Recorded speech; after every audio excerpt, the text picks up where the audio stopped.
Welcome everyone to Mount Smart Stadium for another SRL Mines clash here between two sides coming off very tough losses. The Waikato Wolves and the Cairns Firehawks here at Mount Smart Stadium. Ollie Parcher, Don Boy Maivia with John Boy Maiava with you, and we have a very exciting game in our hands, Johnny. This is a clash that could have ruled the Cairns Firehawks out of the finals if they can't secure a win here. Well, when we get to the business end of the season, we try not to put too much pressure on the sides, but for the Firewolves, the equation is very simple for Daniel Hallier's boys. You win or you go home. A loss here, and they are out of finals contention. And with the leadership they have, you'd think under Rossini, under Hallier, not making the playoffs would be unacceptable. Yeah, I can only imagine how detrimental it would be for his side with his mentoring not to be able to make it into the cup, but here they come with the Cairns Firehawks ready to kick this one off with Jimmy Lopez. And he sends one right down the centre of the park to get us underway here. We're taken in by Hula Kamealoa, who immediately hands off here to Jake Tarpo. And really, Waikato, they've been a reasonably powerful side throughout this, but I mean, they would love a statement win over Cairns here as well. As a nice run there from Vakateni, and Cleary looks to spread it out to Kamealoha, and now the Hallier, not to be confused with Hallier, of course, one of the fill-in players that we have here in the SRL Mines to make sure that we get to a 13-man squad. Here goes Vakateni up the middle. Might be looking for a 40-20 attempt here for the way these kickers are positioning, and it is going to be that with Cleary. Cleary sends it long. There's no one deep. It's actually a very solid attempt, but well fielded there by Coward. And he'll be brought down quickly by the kick chase. Nothing really doing from that first set, but good territory gained there off that kick from Cleary. Big hit. Good side. And then goes Huarani immediately throwing off the hit. They capitalize instantaneously. Josiah Huarangi, an absolute Superman miss there from Coward as he tries to get back. The coverage defense wasn't there, and suddenly a massive 4 points for Waikato in his first 3 minutes. We talked about creating pressure through your defense, through your line speed, and getting up in the face. Massive hit there in the line by the Wolves, and they capitalised. Josiah shows his pace, gets around Coward, who makes a last-ditch attempt at a tackle, but he can't quite reach out and grab a jersey. And the Wolves, who are smarting off the loss of a few players, notably their former captain Ron Maiava, who's been promoted to the Tigers recently, they've made a statement early. Yeah, and it was great work by the, I believe, Storm contact player. Yes, Josiah Huarangi just running onto the ball there and taking advantage. I'm not sure who laid the hit on there, but either way, solid start for the Wolves and the Firehawks, knowing that they had to get an early lead going. They've now just given it up within the first 3 minutes. Here's another kick from Lopez, sending it down for Matt Chick, who will again hand off to Tarpo. Tarpo, I believe, one of the few players here that is unsigned. Actually, I think he's one of 3 or 4 unsigned players in the Wolves roster, with their new addition of Taylor Keeney. Tarpo, Cleary, Fa'alogo, and Keeney, those 4 of the Wolves that are currently uncontracted. While for the Firehawks, it's Alex Neal, Creighton Madison, Cadence George Slattery, Sivu Singh, and Tyler Keane, of course. Cadence only just recently becoming contract eligible, thanks to Rex Slattery's recent retirement. Cleary now out to the left. Here goes Chick, down past midfield, but not going to get much motor there. He's brought down about 6 in from halfway. Keeney will take the kick, and it's a great position one. It's just going to land and safely taken in by Coward. There's no real kick chase defense there, though. And it ends up having to be a bring down 20 out from the line, but no real tackle breaks attempted. And Waikato really putting themselves on the front foot here with their kicking game. No, 100%. Now we've seen in the recent weeks that the Waikato Wolves outside back stocks have been raided, to say the least. Kaya 4 off to the Panthers, and then Tane Rangamai-Hoane joining the Wires. Rangamai-Hoane recently scoring a match winner to seal a famous victory for the Warriors over the Bunnies. You'd have to say the mentors Max Taupuke and Anthony Lee will be quite proud of their boys. The Wolves are a proud club, obviously, with heritage dating back to the original Mine seasons. Yeah, great start so far from them. Yep, they've really been able to do well here in defence on that set. Nothing really being produced there by Cairns. It was just a quick punt over to Hallier. Now Vakateni will try and power through the middle. Not quite get much ground going though. Here goes Puairangi through the centre, and off he goes.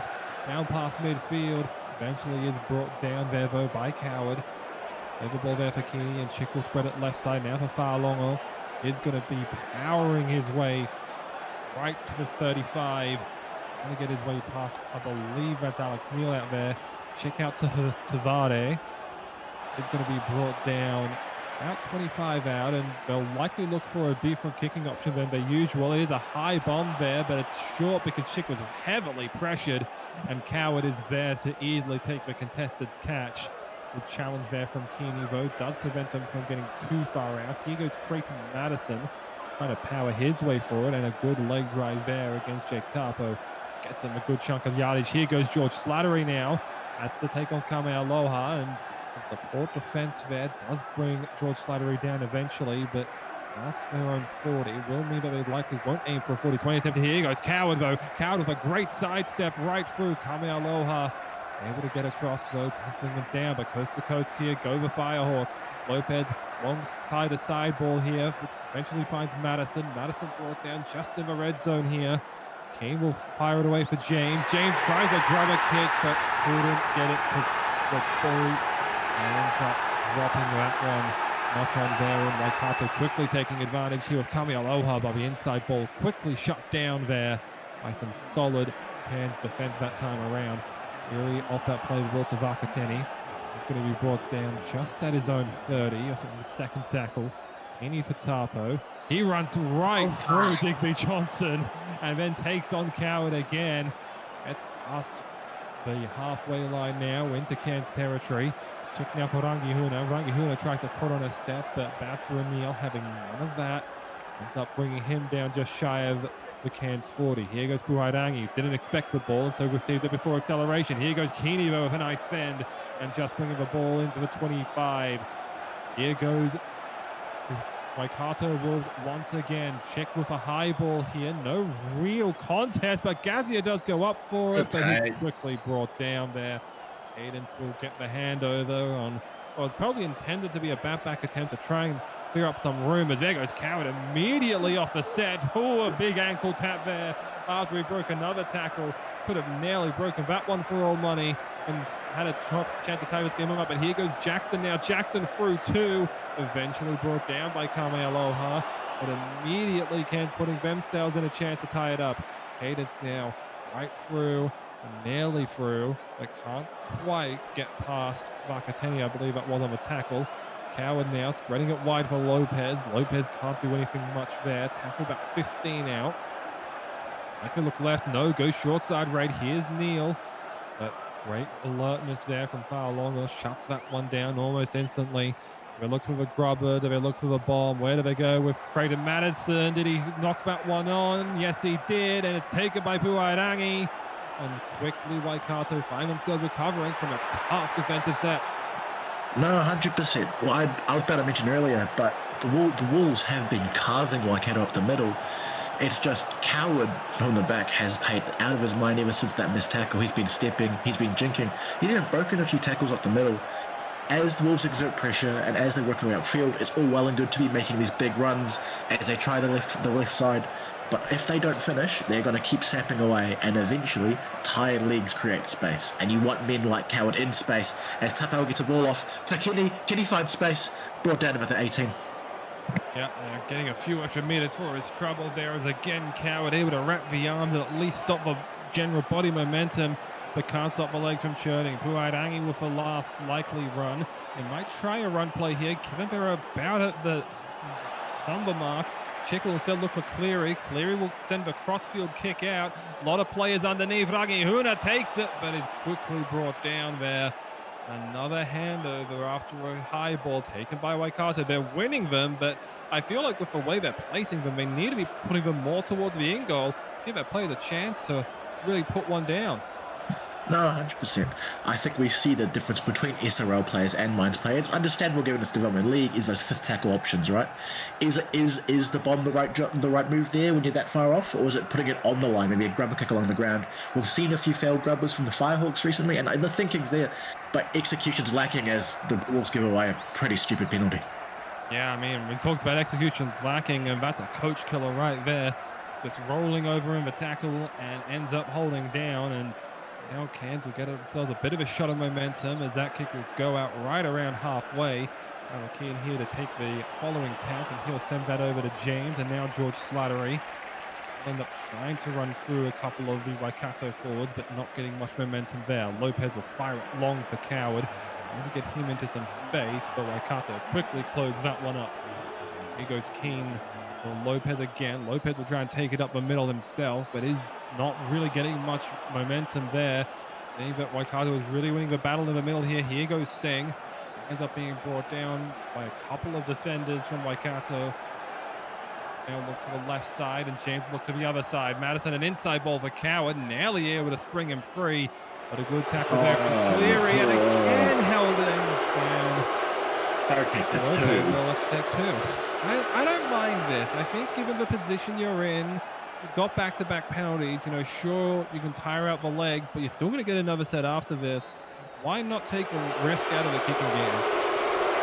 Yeah, I think from where we sit, Harrison Coward is licking his lips at the middle three of the Wolves. They give away penalties. That's their second held penalty in the last 10 minutes. They are tiring. They're trying to slow the payroll down, and they're not succeeding in it. Give Coward 4 more tackles to work some magic. Maybe work the Pistons and then let him run up the middle. Feels like waving the white flag a bit here. Well, I think it's more just a case of trying to say discretion is the better part of valor, perhaps, to making sure that you're not going to give away a try on a set by giving away a penalty on the next set. But I mean, I wouldn't want to have to deal with what I believe would be now 14 straight tackles if this set completes itself. We'll see how it goes here with Madison as he puts on a big don't argue and gets the ball out to Lopez to follow. They already get up to halfway. I think we're seeing Waikato. They held all the early energy, but now the Cairns are starting to rally back here after this first quarter of the game. Here goes George Slattery again. He takes on, it's Rudy Wolf there, one of the fill-ins. Ends up getting just outside of 30. James will now fire it out to Lopez, and Lopez is brought down quickly. Does take away that kicking option. Dan James is likely going to have to get in position here somewhere. They go to Creighton instead. Creighton with a big run here. So much space being given. There's two of a tackle free. They're all coming in, and they'll hold Madison up. Had a chance there and nearly caught Waikato completely off guard, but Aloha alert enough to be able to shut that one down. Fantastic heads-up play there from Creighton. Saw space, knew a kick wasn't on as Aloha comes him up the middle. Ball off to Hakatini, the captain takes a settler. Like we said, heads-up play, nearly catches them lacking, and you'd think those are positive signs from the Wolf Firehawks so far. Yeah, they are starting to show some fight here. Heaney now will look to try and get Aloha going off a couple of cutout balls, but not really there on that left edge. Now look inside. Here goes Tarpo. Tarpo will be stopped, and this will likely force particular territory, but another held and tackle penalty. The third one we've seen this game. But this one, they're not going to elect to take it from that far out. Questionable perhaps to knock off a clean six. I think it shows the intent from the Wolves, it seems, this early. Matt Chick, the Bulldogs development player, if I'm not mistaken, doing the honours of kicking a touch. They need to finish here, though, because they have given up a gift wrap too, as Rudy Wolf takes a settler again. How do you attack this, Ollie? I would just send it to the left edge and try and get them working. We see it start with Tavare. Now they're probably going to look again. They've got a bit of a 3-on-3. Instead they look to the other side. Chick gives it away. There is a knock on, though. I think this is knocked on by Keane. It was. Passes backwards and Keane couldn't corral it, so it does shut the set down. It doesn't mean a repeat here right inside of the 10. Let's see if it goes short again this time. No, but they had the number that time around. but they're starting to procure it. Perhaps they just don't want to look to that edge just yet. This time they'll look short for Cleary. Oh, he threw one up there. He might end up going over himself here. Oh, He's got that down. pretty close. No, definitely held up here, says the referee. I would like a second look at that from the reverse angle, but we're not going to get that one here, it seems. Vakateni will instead take a run up the middle and nearly ends up powering his way through. Now on tackle 4, they're going to look to the right edge here with Cleary. Cleary again getting uber close to the line, pretty much as close as you can get it without being held up. Might get decided to go himself here, Wilkini. He ends up just firing a ball away to Vakateni, but they end up capitalizing. Too slow out of that play the ball, and Cairns holds on. You can't help but think that's a bit of a waste as it ricochets. King collects it. He takes it up to the 29. That's a waste of a set from the Wolves. You couldn't say it was very inspired. One ball out left, and then they hit the Pistons. They were short. They go short, and they turn back time after time. Caelan Cleary comes close twice. I would have liked to replay in that first held up call, but look, they need to explore, I think, more avenues of attack. Currently, it's too predictable, and the Firehawks right now are content just to sit back and defend those as George Slattery makes them react. Yeah, I mean, I said to look towards Vangahihuna and far long on that left edge, and they just didn't look there at all, even when it looked like they had a pretty strong overlap. Now, Cairns looking to try and produce a set of their own, as they'll have, I believe that's LaShawn Dingleberry, the last of their fill-ins. On the last here for Keane. Keane will look back for Lopez. Lopez will look for a spiraling punt, taken eventually by Halia. He gets a little bit of space available to him, and eventually brought down at the 20. About 6 minutes and change to go. Here goes Wolf, trying to get themselves a little bit further up, and does so getting about 10 meters. In now for Tapo. Tapo will spread it now for Tavare. Ends up getting about 8 for his trouble. It just seems like they're content to let time tick away at the moment. Here goes Chick. Chick, risky pass. Keane read the play beautifully and gets the intercept. And now Cairns with an opportunity with about 5 minutes to go here in this half. Here goes George Slattery again, brought down there by Cleary and Wolf. King will fire it out to James. James now to Oates. Oates runs into Halier on that right edge, and so Bart Gasnier bring it down for the third. Singing to acting half. James now for George Slattery. They capitalized on him well. Great read of the play there by Keeney. Slow play the ball. King out to Lopez. Lopez might have had a case for an obstruction call, but nothing being given there. Nothing for to play now in this half. Keane will fire for James. James will put up a high ball. It's right near the goal line. Howley's going to contest underneath it. It's a back play, but it's been knocked on. I think it was Coward, who just couldn't corral the knock on under the pressure. And as a result, Cairns ends up popping it up. I thought they were in for all money there. That was a pinpoint kick there. Unlucky from Coward not to collect that on the first time at asking. I guess the Wolves escape. They dodge a bullet, and like we said, it doesn't really matter what happens as long as by the end of the 80 minutes you've got more points than the other team. And for now, the Wolves' finals hopes remain alive. Yep, they are hanging on here. Rangihuna now with a step, and he'll end up firing his way right at Harrison Coward, nearly full pelt, but great defense there being shown, as well as some help from Digby Johnson. Long over to Puairangi. Now for Tapo. Tapo with a hole up the middle. He sends out an offload. Bit advised, really. Given that it means that someone else will have to go into acting half. It will be Kamialoa. He's going to look to the right side here with Cleary. What does Cleary elect to go for? A cross-field spiraling kick. Well taken there by Katoni Boucher on that edge. And now an opportunity down there. Oh! He nearly got decapitated there. And I am surprised there is no further action being taken towards that. Not only for how dangerous that contact was, but also due to the try-scoring opportunity that it presented otherwise. That's about as close to cynical as you imagine you could get. Or surely, no, he's dropped his shoulder on his head there. Are you sure there's not some bad blood between the wing and Kamialoha? Because he's gone for his head. Yeah, I mean, one has to wonder if there's some rivalry going on there between Boucher and Kamialoha, but it might not have time to capitalize on a high tackle penalty. Oates with an offload. That might be last play here. Madison's not going to have time to play this ball, and Waikato will go into the break, leading 6 points to 2.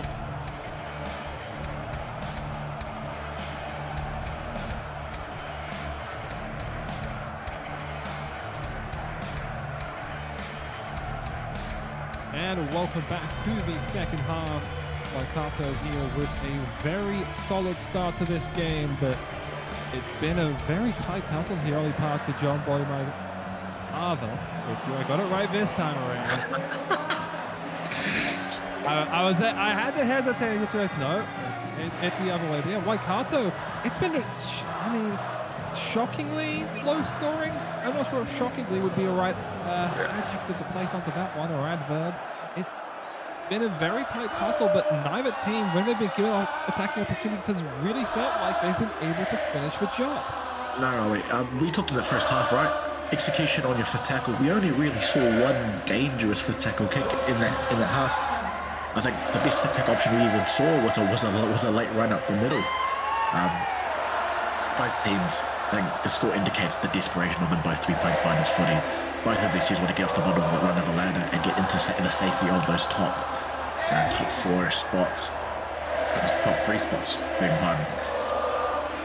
For the Firehawks, you'd imagine the message is finish now. You've had them under the Wolves under the pump before. You've made them look silly. Just keep working. All you have to do. The Wolves, 4 points lead. Hold on for the 37 minutes left. Yeah, and that 37 minutes will be crucial for them. It's only a slim 4-point lead. Any try under the post surely would mean that you go down, but you can maybe afford to have a try out wide.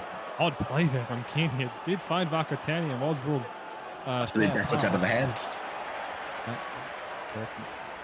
Not where player placement is. It's how the momentum of the pass goes to Vardy with a late offload there for Chick, and it was inadvised as Digby Johnson quickly drove him right back. They have a ball here on halfway. He will fire it out now for Puairangi. Puairangi the kick, and now he finds some space, but well positioned there was Boucher. He'll take it there and make a side step at the 30 and get some extra meters out of it before eventually being brought down by Chick. Ball out for Digby Johnson. Neil was invert acting half to really facilitate that, and he's brought down heavily there by Tavade. And now over to Lopez. Lopez the inside ball, the coward. You said he wanted to let him loose there, and he does that time. But Kami Aloha again. A bit of support there.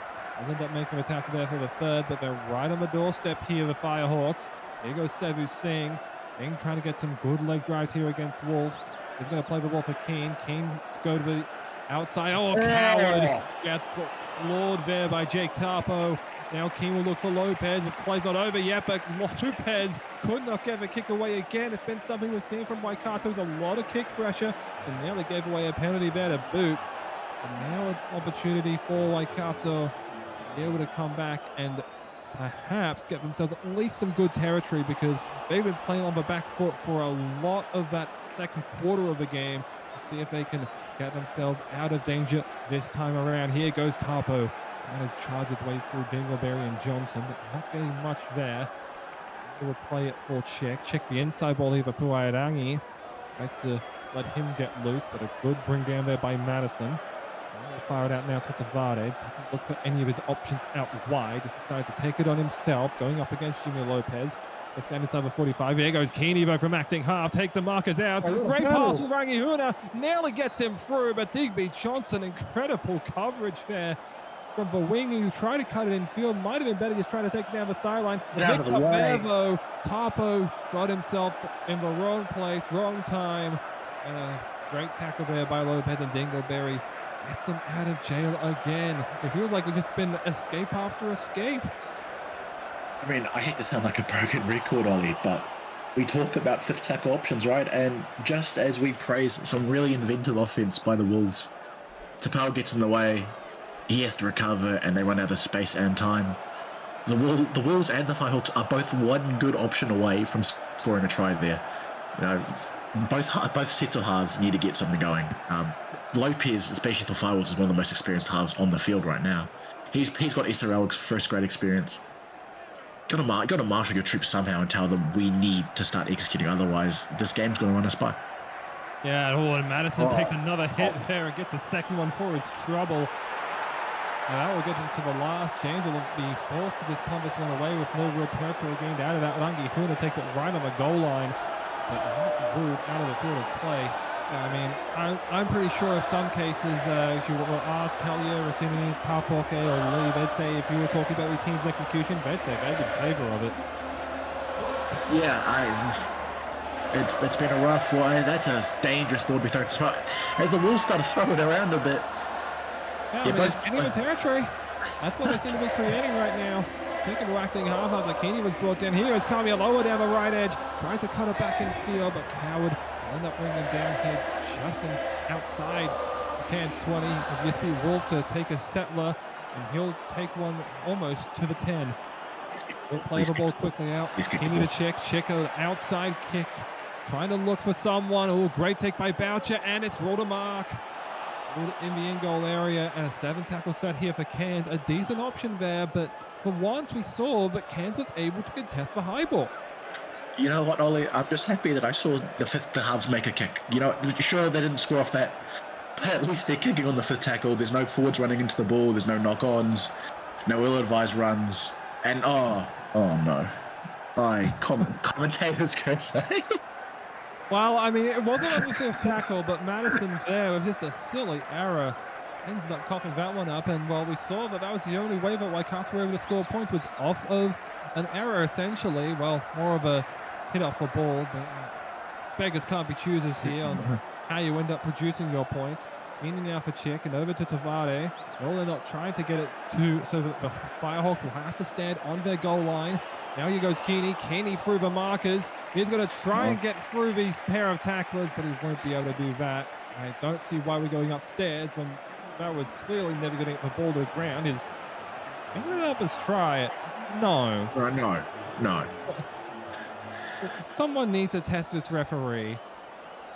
Just in general, not for any potential impairments, just in general. Yeah, no, I'd agree. Put out for Tavare. Is brought down just a meter in front of a 10. And not a lot of space to work with here. The Chick will take it. Here goes to the high ball again. Can there be a Firehawk underneath it? There was, but a back to Kame Aloha. Well, it nearly paid off, and well, a bit of a neutral outcome there on that back play. We have seen it work to perfection before. Other times it just goes so wrong, because I wouldn't know. That's how I scored my very first SRL try. It's a great little cheeky run there. Also an offside, and Waikato did one up. This is having mentioned this. We'll have to see in the reserve grades. I was like, the dummy takes a scoot, and the markers get lazy. If you're a lazy marker, you get punished. I think that's a brilliant. Oh my god. I'm going to stop praising players. I'm bad. It is time to only be a critic. It is time to act like you're Skip Bayless. No, seriously. For Keeney, Longo, over to Kame Aloha. They're going to get a nice bit of spread here. He goes Cleary. Cleary tried to fire one out, but it ends up being intercepted by Madison. They nearly had a play again, but that one, I think Madison just wanted to try and make up for it and got himself in the way of that one. Here goes Oates pushing his way past. Eventually, a 2-man arm tackle ends up being all that can bring him to ground here. Kami Aloha's in at first marker. If they get a line break here, they could be free, but no. Great defense there. And Waikato means that Kami Aloha can get himself back into position.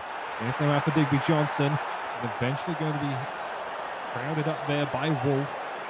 Pocket right on the 40. A look to the short side right here. Here goes Jackson. I haven't been able to see him much, but ends up putting them into potential attacking territory. Where do they look to go here? Sing on the play with ball. Madison will put the kick in. It's a nice cross fielder. It ends up finding Rangihuna, but I think the kick chase has got out of position here. Here goes Rangihuna. He's on his horse. Boucher's in pursuit. Is it going to be able to catch him? They're cutting across the field. Will it be coverage defense? It's Boucher who ends up eventually bringing him down. And surely that's a professional foul. Like I said, the referees need to be tested, because clearly this Cairns defense is passing theirs whenever they've been under the pump. The referees did it till that moment. Can the Phoenix curse strike again? It's a Captain Rakatani. I'm so sick of this game already. I mean, look, I'm not sure how Cairns aren't down to 12 players, but Tulavaro Vakatini will not complain. The captain, he's vocal in the sheds all the time. He's the epitome of a club man, Tulavaro Vakatini. He sees the options, he sees space, he sees a smaller man. And in the SRL, math is very simple. Big man beats small man, and Tulavaro Vakatini is a very, very big man. Check now to try and convert here. Does pull across the post and gets it through. And Waikato will take a 10-point lead, and while the way that this game has gone, that might very well be insurmountable here. 18 minutes to play, but you never know. The minds might explode at any moment. No, No, go on, please, please. If you want to chastise me for the phrasing that I use, go ahead. no problem.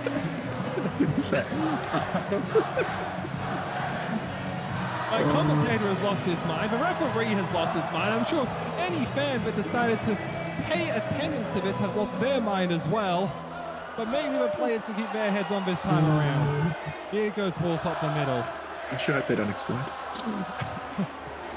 Yeah, I mean, our brains might explode as well. It's my one fear, the brain aneurysm. Cleaning now for Chicks. The inside ball here for Wolf. I'm seeing a lot of him involved in this first set, which is a little surprising that when he targets Tarpo, then he involved after Spartani scores the try. Tarpo past midfield, eventually brought down there by Johnson and Dingleberry. Very slow play the ball here, but I'm sure they love that with trying to tick more time off the clock. Kick down there for Pinball Jackson. He's going to try and make his way through here, but he's basically been tilted down by Hallier. Sing into acting half. James now out for Cadence, trying to run through there, but a nice arm tackle, and eventually you can't run very far with about 100 kilos on your back.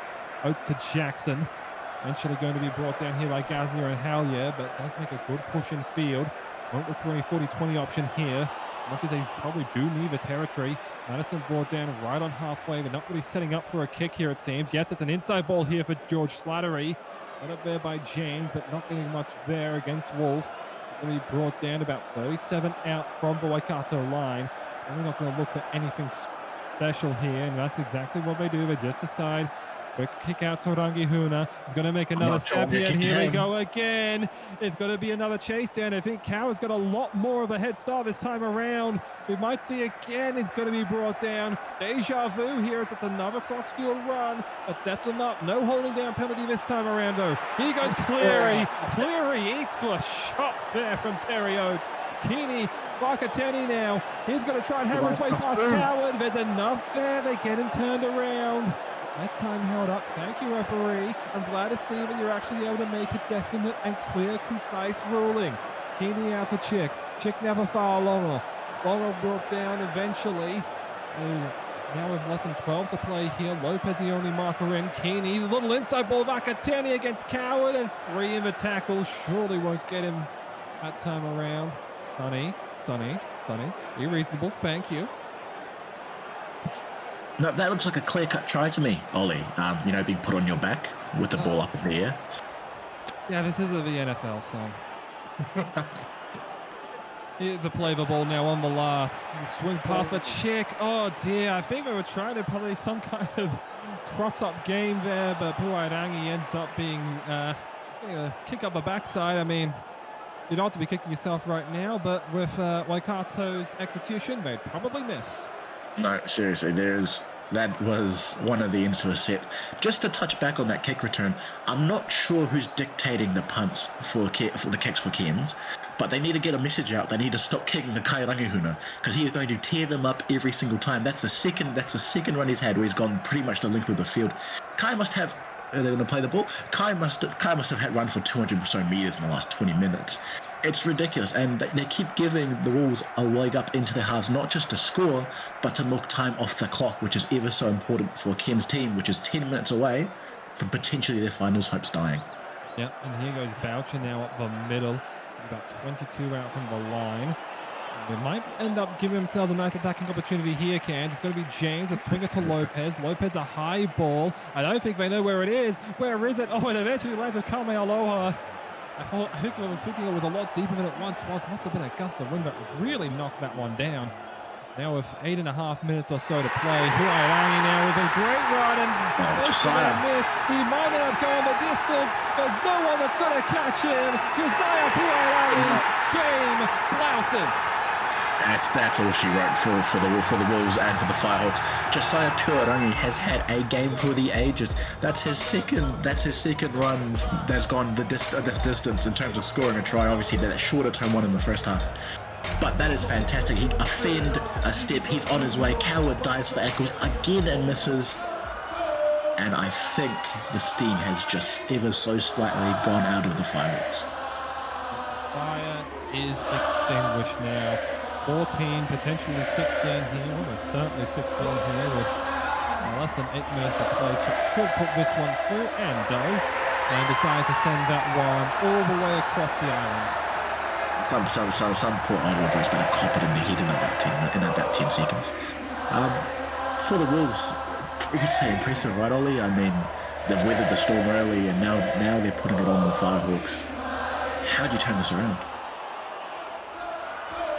Turn this around in what sense? I mean, Correct. There's nothing really to do here. I've always kind of held the position that points per minute is enough for a realistic comeback, but 16 points in 7 minutes almost seems unobtainable, especially given that they're going to get another set here. That is a risky ball to be sending out, especially given the state of the game. You'd just rather take one-ups here if you can, and it will be back with Cleary here as he tries to run by Oates. So some solid effort, though. I know they do want to try and get as much territory as possible. That point differential may very well matter. Ends up being some tries that go their way. Keeney will fire one out to Cleary. Now Kami Aloha with a little jink, but can't get very far as he's eventually brought down there by Cadence.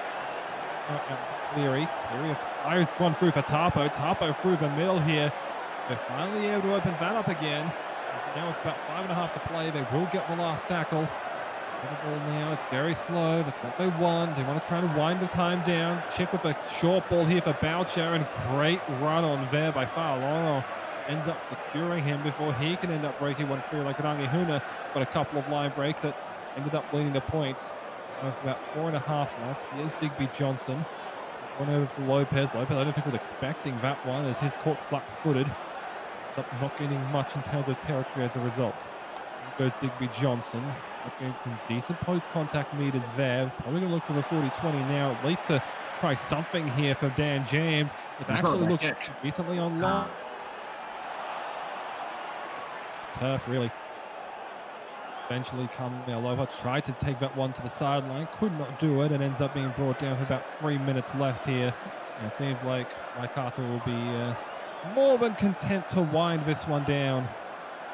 Taking one-up runs.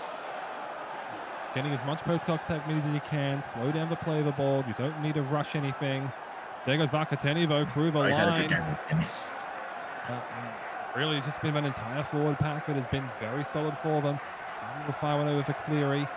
Cleary must try and power his way up to the 20. Can't quite get there, but will probably leave Cairns with only one complete set available to them if anything happens. Oh, Puairangi will just go right through. That's a very risky offload, just to waste more time, I suppose.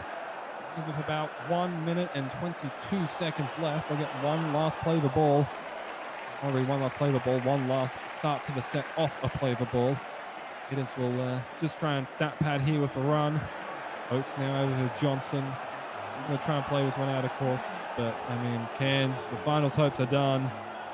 And there's going to be no competition winning here for Daniel Hellier or Charlie Rossini. Instead, it's just going to be another loss, and a loss where they couldn't even score a single try. And I don't think they really even got that close. That'll do it. Waikato ends up taking those. In the end, a comprehensive victory. 18-2 over the Cairns Firehawks. No, fantastic. A fantastic display from the Wolves there. Look, season's on the line, and they stood up at home when it really matters. Their try score is Puairangi with 2 brilliant tries. Nakatini, the captain, finishes off from short range. Matt Check slots 3, just to run through the stats. Obviously, three tries for the Wolves, none for the Firehawks. Time possession, Wolves dominated 56-44, more completions, 3 less errors, though it didn't feel like that. It felt like both teams had about 2,000. 5 penalties conceded, probably an area of concern for Taupoka and Lee. 137 tackles to 161 from the Firehawks, though, is pleasing. Less time spent on the back foot. 14 missed tackles to 15, about even. And then line breaks is where it really differentiates the two. 25 line breaks from the Wolves, 15 from the Firehawks. I thought Coward and the crew from them, the outside backs, probably could have done a bit more. We look at those line breaks as we move to stats, and I think a 10 line break discrepancy is pretty shocking stuff from the Firehawks. Going through the meters now, obviously no surprise here. The hooker for the Firehawks leading their meters, 151.67. George Slattery is 165, obviously making a very impressive start to things. 13 tackles is about what you'd expect. Creighton, Madison, and Coward. Coward, 141 run meters. Again, some defensive lapses, 2 pretty key ones. Missing a tackle on Puwharangi twice is going to cost you. A high tackle, which led to the Tulavara Vakatini try, is going to cost you. Offensive display, he's there. The Vakatini high tackle was the other way, I believe. No, the high tackle on Hamil. Oh, no, sorry, held in the tackle. My bad. Yes. But as we look at the Wolves now, 252 for Kairangahuna, he was immense. He was immense Ollie. I think 2 insane run meters, 2 insane kick returns. Piorangi, again, no surprises. 15 tackles from the big man. Even a kick from the lock, which was quite surprising. 2 tries. Keeney, 209. I thought Caelan Cleary played him fantastic. Ran some very, very vicious hero lines. Again, the captain was captain's number 115, 16 tackles, 1 line break. And then you've Kamelo Chik Tefani rounding out the rest of the performers. Any standouts from you today, Ollie? I mean, you mentioned them, but really it was just the middle pack there. Tapa, Puwharangi, and Vakatini combining for nearly 550 meters, which is insane numbers, really. And combined with 11 line breaks and all of the scoring, I mean, this was really just a game won by the forwards. And I think that goes to show, you know, even though you could have Rangihuna breaking off great runs and just, you know, giving them great opportunities to put themselves near the front, but really all of their scoring was created from their kits from their forwards and letting them carve up the middle of the field. And I feel like that's where Kansas specifically lacking. I mean, Digby Johnson, former first rate player, coming back and really didn't show a lot of life. I mean, only 10 runs, 67 meters, and you just see how much he had to work. 10 runs and 24 tackles is not what you want to see from a 4-pack. Yes, it's great that he's being able to secure players down, but having to work that much is just so much more difficult when you compare that to their opposite numbers. No, 100%, Ollie. Look, just to wrap up, I think for the Firehawks, you'll be disappointed for your season in there, but you've got 2 more games after including, you know, the bye for them. I think it's about recovery, but for us here, thank you for tuning in. Obviously, I've been John Boy Maava, joined by Ollie Pache, and that'll be us. See you next time.